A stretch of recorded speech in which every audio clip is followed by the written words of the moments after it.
Welcome, dear friends. What a blessing to be here with you. Here we are with another study of the Spiritist magazine. Every week, we're together discussing one of the articles of one of the issues of the magazine. And today, a most special issue, new issue, if you're watching this live or you're watching this on demand, one more publication, many more articles for you and I to discuss, and for you and your Spiritist group, your Spiritist family, your friends to discuss. Remember, we can always use these teachings to improve our daily lives. And as we are talking about a new issue, and it's the beginning of a new year, as conventionally we start a new cycle, I want to remind everybody to go to spiritistmagazine.org. In spiritistmagazine.org, you'll find all of the resources that you need to download the app, to order a physical copy of the magazine, or to download the PDF version of the magazine, which is what we use every Tuesday evening to study. And in that note, I will share my screen with you, and that screen will be a view of this beautiful website, spiritistmagazine.org. Here you have the different links to the current issue and the past issues of the magazine, the history of the Spiritist magazine, a contact form if you'd like to know more, if you have a talent you'd like to share with the editor in chief. Here, direct link of the new issue. We'll talk about one of the articles inside of this issue by Luiz. First, to start this new year, a time of renewed resolutions and goals and objectives. A link to the Facebook page of the magazine. A link to the apps, either on the Apple Store or the Google Play Store, all of the efforts of the Spiritist magazine, as well as Kardec Radio, and as well as your Spiritist Center for that matter. So is mine, where I am here in Richmond, Virginia. Is those efforts are free of charge. However, there are charges. There are expenses that come about bringing this issue free of charge to you. So if you're able to donate, there's a donate button as well. So if you're interested in downloading this article to your computer, you would click on PDF download, for example, hit here and go to link, and now the magazine is downloaded to your computer. You can use the thumbnails to look at the different articles of the magazine. In my case, I'm going to resize it a little bit so it looks different on your screen. And then you can just go so many articles. Also, a beautiful article I saw here earlier about education of children. Américo Canhoto has a book that's been slowly published in the magazine. We have Nature New. How important to Carlos Torres Pastorino talk about nature, right? In this moment where the earth is transitioning from a world of trials and expiations to a world of regeneration. You have an article from the book Luz Acima by Humberto de Campos. We have an article about Euripides, but I don't want to spoil. This is the main article about Napoleon syndrome. We also have today's article that is titled Precepts of Every Hour. The beauty of the Spiritist teachings and doctrine is that it's timeless. It builds upon itself, the scientific nature of it. And we can read this article by Luiz, as we will do soon. Today, the beginning of each week, the beginning of each month, the beginning of each day, or each year, as we're doing today. And believe it or not, you can use something from it no matter where you are in your journey of spiritual growth and development, right? Remember, our growth is material, is as we evolve, our bodies evolve, the planet we're living in is evolving, but also the spiritual values is what we're here to build. That's what we take in with us. As much as I love what we have, and we have to live in the physical world and have physical things, and I absolutely adore the setup that the technology allows me to have because it connects me to you. I'm not taking any of that to the spiritual realm, nor are any of the 8 billion incarnate beings who live currently in this planet. So let's talk about Precepts of Every Hour by Andrea Luiz. And in order to do that, I will switch the sharing of the screen because I've already downloaded the article to my computer. That's how we study every week. I make it very simple. We don't make any fancy PowerPoints. There's nothing wrong with it. I love PowerPoints and presentations. I do them every week here at the Spiritual Side of Richmond. But I want to show to you that all it takes is downloading to your app, to your phone, downloading to your iPad, downloading to your computer or tablet in a sense, and then you have it at your fingerprints. A few clicks, a few taps, you're waiting for your coffee, you're doing something that demands your attention instead of doom scrolling and watching the lives of others curated on the social medias, which negatively impacts your mental health, but also is not the greatest use of time. We all do, not shame here, not judging, but we can read one article a day, and by the time we're done, there'll be another issue. God blessing us all with this, right? So here we have the article is by, as you could see before, I have the little thumbnails on the left side of the article where I can browse up and down. I want to hide the sidebar because I want to focus on the article. Excuse me. Precepts of Every Hour. And the spirit is Andrea Luiz, our beloved Andrea Luiz. So he's going to bring us a few precepts of every hour. Let me see if I can put them all. This is what it looks like to have it all in one frame. So let's see. 1, 2, 3, 4, 6, 7, 8, 9, 10, 11. If I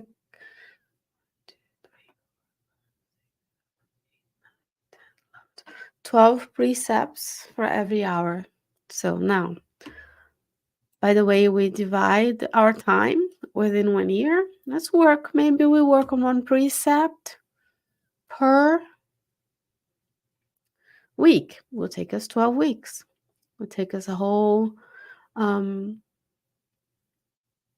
months, which is 1/3 of the year. Perhaps we work on one precept a month, or perhaps we read this and we work on each and every day, and we rotate and we rotate. Every time you come back to a precept, you have new insight, new ideas, new ways of seeing the world.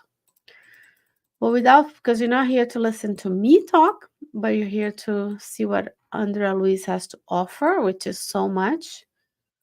We will put it on the screen and we'll read one precept at a time, if we can help it, right?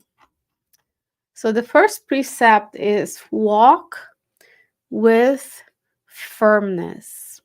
He who becomes accustomed to precipitation trips at each instant. So walk with confidence. Walk as we know where we are going. Most of us on the earth do not. Many of us just look around. We're still entrenched in animal instincts, our physical instincts. So when we walk with firmness, you know that working on your spiritual growth is what we are here. We are here to love, we're here to learn, we're here to serve. And we can walk with firmness. We can keep doing the work of the good, which is a hard work to do when everybody else is looking to numb themselves with all of the available pleasures of the senses in this world today. So let's not trip at each instance. Let's leave behind, let's plan, let's do self-examination, which is the next part. Let's make a plan. Let's say, where do I want to go? More than what house I want to go, how many conference I will go, which car I'm going to buy, how many summer trips I'm going to do with my family. That's not what it is about. Unfortunately, as much as I love that, as much as the person next door, there's time and places for rest. When we return to the spiritual realm, nobody's going to give us stars because we did 24 countries in 2024, or we did 10 trips, but then we didn't help anybody else. We didn't help the locals for those trips. We didn't do any service. We didn't visit other centers. We didn't even participate in the one centers that are around us. What am I pushing for the Spiritist Center? Because within the Spiritist Center, we have a school, we have a hospital, we have a family. We are working on building relationships or dealing with one another, with volunteering, work for a cause. And uniquely, we're working for a place where nobody makes money off. We all donate. And we're working on something that other institutions can't do as well, which is help the billions and millions of discarnate friends who are lost, who need the help. And in the Spiritist Center, they can help. So let's walk with firmness, knowing where we're going. Second, examine yourself. In constant surveillance, you will educate your own impulses. So, do I know who I am? Not the temporary titles. I am so and so. I have an MD, a PhD, an MS, a bachelor, or no, a degree, but I work hard. I am a business owner. None of that. I'm tall, short, large, skinny. Doesn't matter. This is the physical body characteristics of this personality for this life on this earth.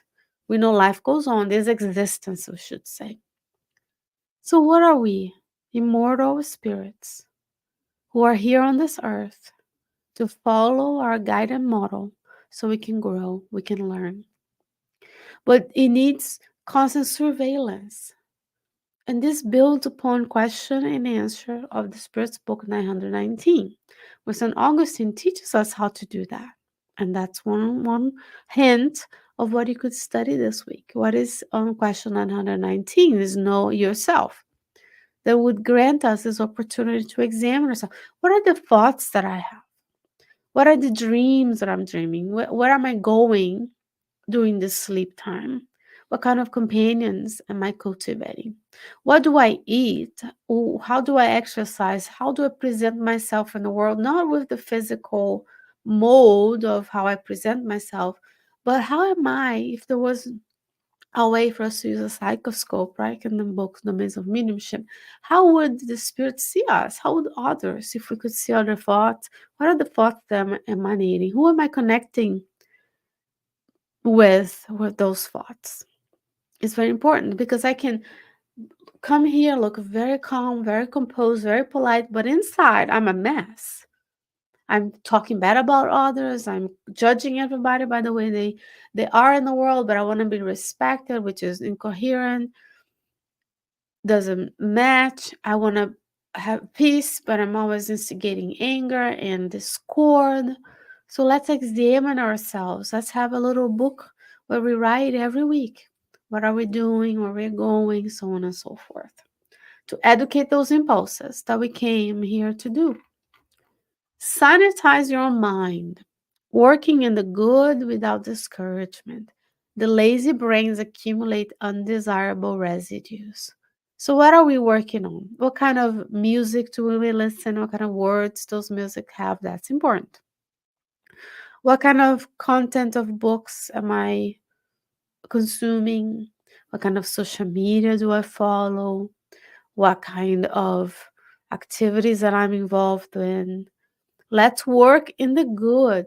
When you work in the good, things are hard, which shouldn't be, and it probably isn't in other worlds that are more elevated than Earth, based on what we know from, for example, works of the Spiritist magazine of Kardec's time. But we only know a sliver of what it is to be in a more elevated world. The Gospel according to Spiritism, also in the book Many Mansions in My Father's Home, will teach us the different levels of the planets. But on this planet, When we work towards the good, people would say, oh, but you're going to spend your Sundays at the center, you're going to spend your Saturdays volunteering. It is hard work. Let's sanitize our minds by doing that exercise of self examination. A thought comes, Joanna says, and it's negative. We have to substitute by a good one. And we're not at the point where negative thoughts won't show, but we are at the point where we can switch them for a good one. So if I have a grievance towards someone, perhaps I try to see the good in them. If I was hurt, I try to see the good in them. If I hurt, I ask for forgiveness, right? So it's always two ways of seeing this. Listen to your brother without reproaches. Real charity begins in a generous and friendly attention. So how many times we're having a conversation, but we're not listening. We're not good at listening. We are not good at truly getting into the essence of someone, right? You're here talking, you're socializing, you're thinking about what I'm going to say next. What are the flaws in there? Because we're so used to the combativeness of life that we're like, what are the flaws in what they're saying so that I can correct them? So that's not a good way of listening to others. So if you're telling someone something and all of a sudden someone else stops you, one up, we call it, right? Oh, I'm sick. Oh, you imagine when I was sick, this happened. We're not honoring that person's experience. So we don't want to feel that way. So we don't do it to others. We don't do unto others. If you want to be listened to, we listen to others. That's what Jesus told us. Real charity begins in the generous attention. So when we don't judge them, when we accept them for where they are, isn't that what we want? We want to be who we want to be within the constraints of living with the law of society, within the law of society. But then we wanted to work on listening better. If you read the books of Andrea Luiz, the spirits of superior spirits are so good at listening. And thank God they're inspiring many writers these days to bring those skills that you and I at of a certain age have not learned and teach ourselves and the new generations that it's okay to be quiet. It's okay to have silence. It's okay to listen. You don't always have to have the last word.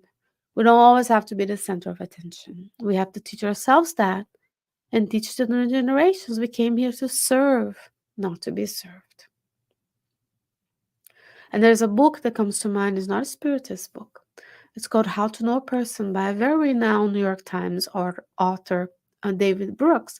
And he breaks it down step by step, how to be a better listener, how to make connections with people. One of them is to listen without reproaching, without trying to find what's going to top that experience for others. Or how can I reply right away?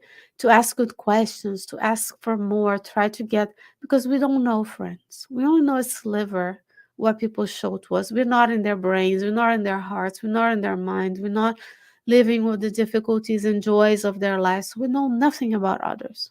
We only know a very small amount.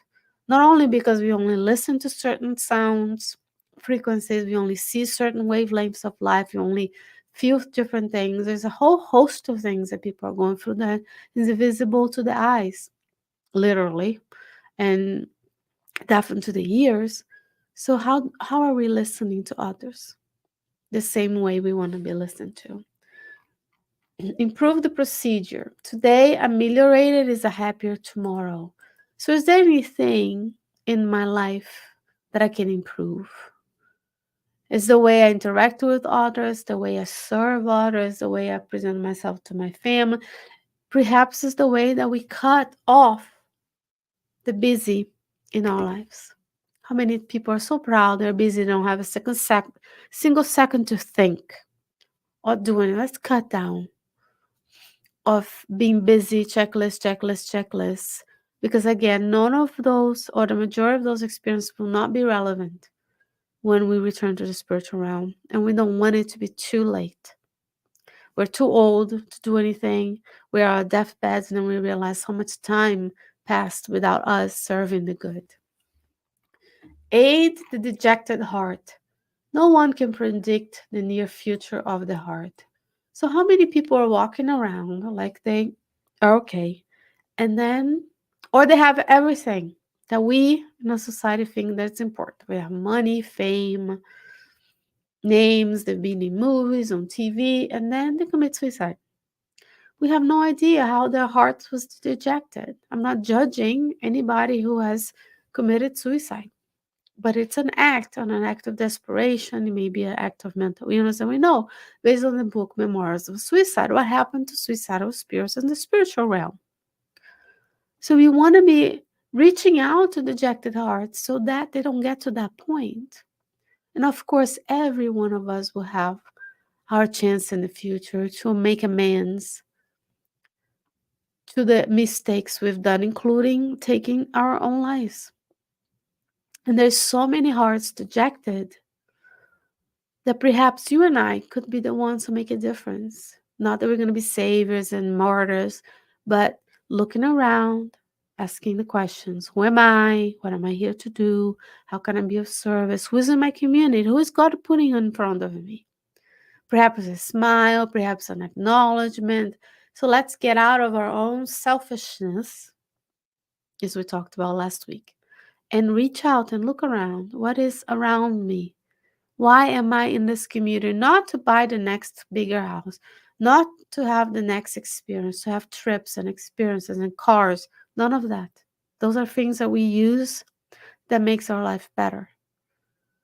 But who is around? What kind of environment is God granting me? Because as we see with wars that start, with earthquakes that destroy everything that we build in the physical realm, with floods, with fires, with accidents, it can all be taken away if God doesn't see fit to live it in our lives, right? Make light with your word. That's important. If today you can guide, it is possible that tomorrow you will be asking for advice. What are we saying to other people? How are we saying it? In the book Calmness, Emmanuel teaches us that our voices are a sound portrait. We emanate with our voice. Don't believe me? Put your hand in your throat and feel the vibrations as we speak. We are allowed to utter words. What are these words? How good they are, how true they are. Remember, we only know the truth partially. How kind they are, how useful they are. If I have nothing good to say, why am I opening my mouth at all?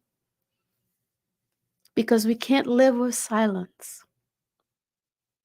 Because we need to work with our psychologists, with our spiritual mentors, with our friends. We have to work our traumas and our difficulties and our anxieties, perhaps medication, so that we can live within the world we are in without adding. So make light with your word. Today you may be in position to help, because we always see charity as we providing charity. But we never know when we'll be the one asking for advice. And if you went to someone, what do you want them to say to you? You want them to make light with their words. So we do unto others. We want to be the one bringing light, bringing consolation, bringing help to others. Suffer with patience and serenity. In the brazier of outrage, nobody can take advantage of the pain. So are we going to suffer on the world? You bet. Otherwise, the spirits wouldn't teach us this, how to suffer with patience and serenity. There will be difficulties. This is a world of trials and expiations, and there is a vibratory attunement between the spirits that live in the world and the moral development of that world. Are we going to choose to attune to the good? Because that's where Earth is going. We're tired of what we are doing to one another, what we are doing to the planet, how we're destroying nature. There are so many things we have to work on. So there will be suffering. And so how we suffer? There'll be pain. There's pain evolution, pain assistance, right? And pain expiation. So pain will be there. Think about when you lost a tooth, when you have toothache, when you are growing the microbiome in your, thank God we don't necessarily remember that consciously. When you're babies, you're growing the microbiome. Those belly pains. There is pain. But how do you suffer? Suffering is not inevitable. When we see the difficulties, are we rebellious? Are we resigned? Are we looking for ways that a specific experience can be of help to us and others? So we want to take advantage of pain, but with serenity, with patience, because what is the point of being outraged, right? Perfect your vocabulary. There are words which, when excessively repeated, lose their significance. So when we look at these 12 items, excuse me, when we look at these 12 items that Andrea Luiz is bringing to us, you can see that he is very direct, concise, the same with Emmanuel. Those are the main spirits that seem to come about in our studies, both on Tuesdays and on Thursdays. They don't waste time with words as we do, right? So are we repeating words like, I love chocolate, I love milk? No.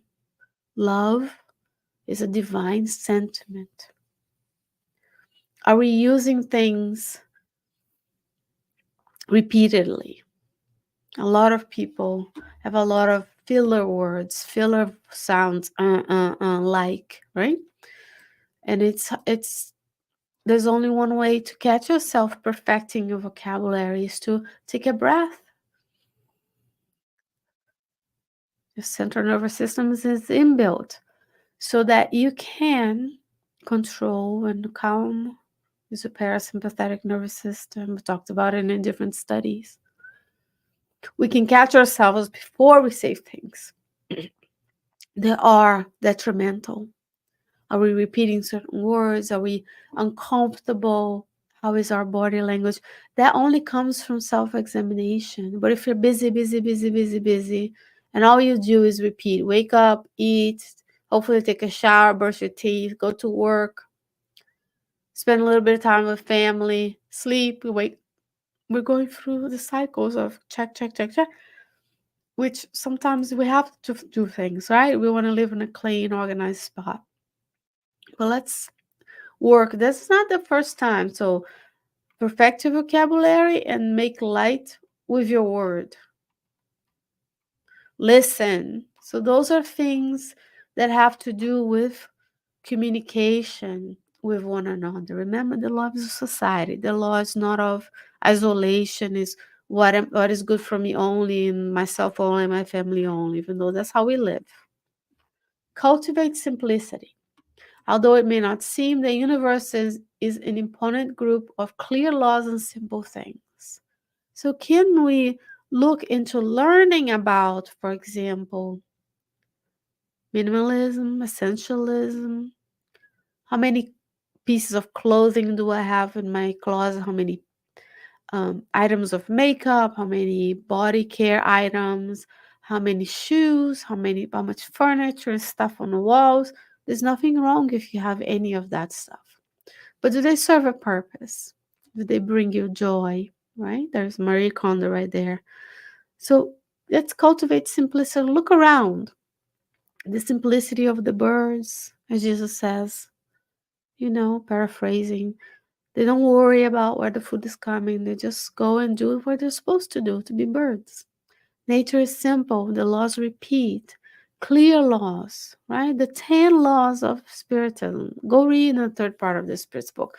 Better yet, stay after this study because our dear friend Carol Correia comes after me and she studies the divine laws. So everything that we do, everything we buy, everything we have, experiences we have, do they align with the divine laws? If not, we're incurring error. And when we deviate from the law, there are consequences, right?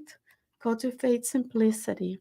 So when I look around my home, am I overwhelmed? Because the outside of where we live reflects the inner state of our being. It's our homes, our work desks, our spiritist centers. We have a lot around us, right? Serve always. Boredom is the wage of those who are always claiming the service of the others. So, what are we doing to serve? We can serve with words, we can serve with actions, we can provide physical things to those who have true physical needs. Charity in the law of love, justice, and charity. It's there. There's also another chapter in the books, if I'm not mistaken, Living Spring, where Emmanuel talks about alms, giving alms. We can serve with a prayer. We can serve by listening to someone. We can serve by going to their workplaces and helping a colleague, helping a new family who moved to town, keep helping with the children of others. There's so much way to serve. If we were always serving, we wouldn't be bored. And it goes beyond service as we do here, for example, going to the assisted living and serving. It has to do with every single moment. How do I present myself in my home? Do I serve my family? Do I serve my work? We are still not very good at working, as working is performing useful activities. We see work as a transaction for a paycheck, and then we put levels of what's more important than others. We pay more than less, the status. So this is primitive.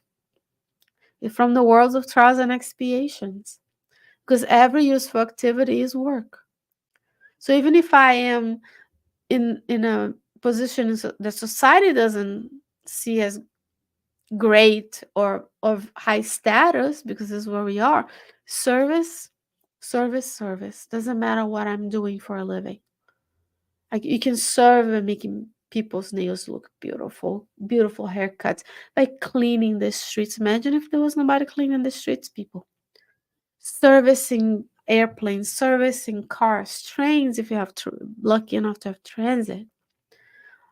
There's so much. People who make the food, nature that is serving, the soil that is serving to grow those vegetables for us to go and collect at the grocery store. There's so much service that can be said if we see every opportunity as an opportunity of service. Improvise the good wherever you are. The shadow of evil is just like the debris that everything invades when the cleansing is absence. So wherever you go, improvise the good. Emmanuel says in the book What in Life, visualize the good, feel the good, mold the good, right? With all the resources we have at hand. There's one more. I'll get them out of order. Emmanuel, forgive me. So when I go somewhere, am I improvising the good? Am I seeing in that person the superior spirit that one day they will be? Because that's how Jesus looks at us. He doesn't look at us and points out, "Oh, you're missing this." And no, he looked at people and saw the potential. His 12 apostles were just like you and I, prepared, selected, of course. But if you look at their trajectory throughout life, they all grew over time through service, through martyrdom. And we thank God we are in a place, we are in a country, at least I am. I mean, as an American, I can just say those things and not be persecuted for it. Unfortunately, that's not true everywhere in the world. But as we can, we look at the guide and the model who incarnated on the earth, made himself physical, and lived in 3 years. In 3 years, he did what he did to do, and he did all of these. He was always serving. He knew how to speak with people. He knew how to do things for others. He knew how to listen.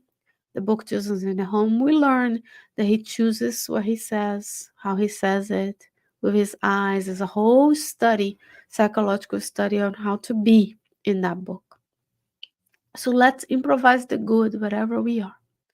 Because God granted you the opportunity to be there. So we need to be of service. We need to be the good vessel. so the divine resources can come, bless us, so we can bless others. It's a vessel that is clean, so it doesn't contaminate the resources that we are. So the thoughts count, remember in the beginning. So it doesn't matter if the divine resources being poured in me and all comes out of my mouth is gossip, slander. So now I'm contaminating those resources. I'm co-creating with the inferior spirits. I want to co-create with the good spirits, as Luiz says in the book of Evolution to World. You are a co-creator. No matter if we know it or not, we are co-creators. And all of these precepts here for every hour from the book Spiritist Ideal can allow us to co-create with confidence and firmness, with self-examination, sanitizing our own mind, especially in the beginning of the year, listening to others, improving the current procedures for a happier tomorrow, aiding dejected hearts, making light with your word, suffering with patience and serenity, perfecting our vocabulary, cultivating simplicity, serving always, and improvising the good. Isn't that a beautiful study and reflection for the new year? I hope, dear friends, this has helped you see the potential for this new year, 2024. And if you're watching this later, of course, we are always going to revisit and restudy and reflect and see what are these items can I apply to my life today? Because as the title says, the precepts are for every hour, every minute, every second of each day. Dear friends, what a blessing. Don't forget to visit spiritistmagazine.org. You can send an email to us at spiritistmagazine@gmail.com.